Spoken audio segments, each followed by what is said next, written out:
to pick up on where you were.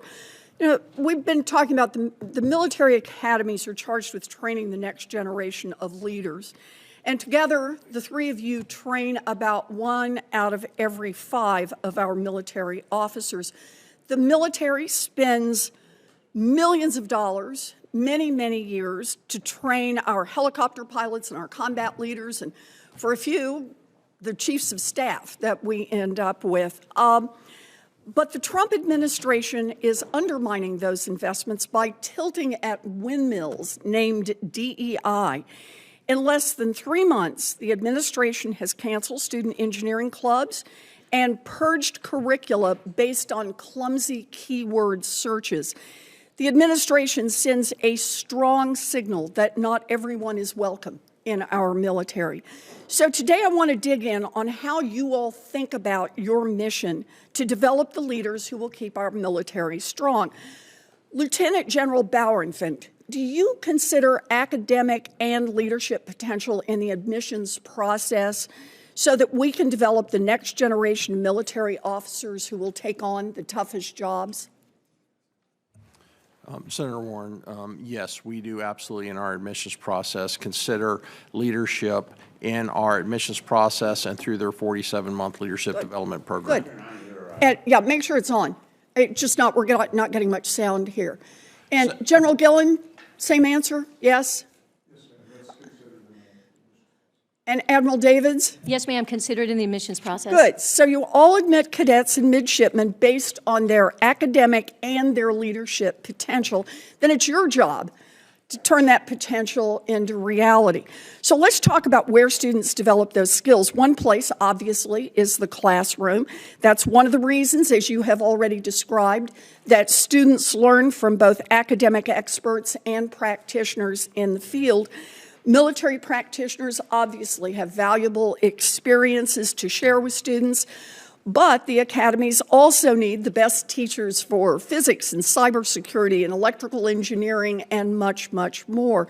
The Department of Defense has recognized this, including in a 1993 report calling on the service academies to integrate more civilian faculty so that, quote, the faculties can act in unity but not identically, a blend of excellence. Vice Admiral Davids, does learning from both military and civilian instructors help your students develop the skills they need to become part of a lethal fighting force? Thank you, Senator. Absolutely. They learn from both our military and our civilian. It is one team to be able to develop these midshipmen, and they are all in on doing that. So I'm really impressed. Good. General Bauernfeld? Find. General Bauernfeind, ma'am. Bauernfeind. Yes, Senator Warren. Yes, we value our faculty as it comes forward, as it brings forward for the two aspects as mentioned before, bringing forward that subject matter expertise and that operationally relevant experience to both educate and develop future leaders. And General Gilland, are you in agreement with your colleagues here? Yes, Senator. Good.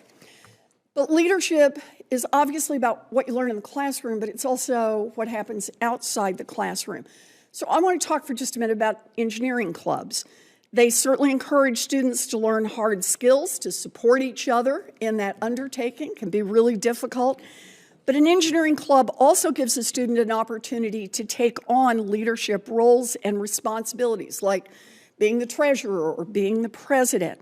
That's true of other clubs, too. One cadet who helped found the Vietnamese American Cadet Association at West Point said that it helped to make him a better officer and that, quote, West Point was probably the first place where I had a supportive environment for my identity and who I am. So, Lieutenant General Gillen, do cadets grow as leaders by taking initiative and contributing to their communities? And are clubs a significant part of that? Yes, Senator. All of our clubs, and I would consider all of West Point as a living, breathing leadership laboratory. I like that. I like that. Vice Admiral Davids? I would agree completely, Senator. And General Bauernfeind? Senator Warren, I do agree as well that our clubs provide opportunities. So I'm concerned because currently the administration is rolling out executive orders that have led to dismantling clubs that have been around for decades and that have successfully supported students at the service academies. Those leadership opportunities remain available in more than 600 colleges and universities around the country.